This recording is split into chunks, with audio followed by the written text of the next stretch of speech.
peduli lingkungan dengan penyerahan bibit tanaman pohon di sekitar Danau Laut Kabupaten Naganaya. Untuk jumlah pohon ini kurang lebih 3.000 untuk luas lokasi 1 hektar. Pak, sisi edukatif dari kegiatan ini ada Pak? Untuk sisi Edukatifnya? edukatifnya adalah kita memberikan pengetahuan, awareness, kepedulian kepada masyarakat ya, terkait dengan pentingnya menjaga lingkungan hidup ya, untuk keseimbangan ekosistem sehingga lingkungan keberadaan kita melaksanakan kehidupan ini terjaga dengan baik. Oke. Pak, kenapa memilih Danau Laut Tadu, Pak?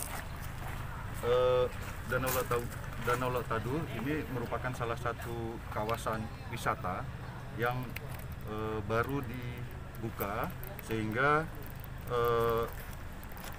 dengan harapan ya perkembangan di sekitar Laut Tadu akan bermanfaat terhadap lingkungan dan juga tentunya bisa meningkatkan aktivitas sosial dan juga ekonomi di sekitar Danau Laut Tadu dan juga bisa memberikan kontribusi kepada pengunjung yang akan menikmati suasana di Laut Tadu.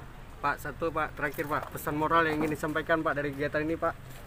Ya, melalui kegiatan ini kita harapkan seluruh masyarakat, ya, stakeholder, baik dari pemerintah dan juga tentunya pihak sektor industri dan juga LSM, kemudian masyarakat, ini kita bersama-sama untuk menjaga, melestarikan lingkungan supaya tercipta suasana yang harmonis dalam keseimbangan ekosistem dan juga diharapkan bisa menumbuhkan perekonomian melalui kegiatan yang berwawasan lingkungan.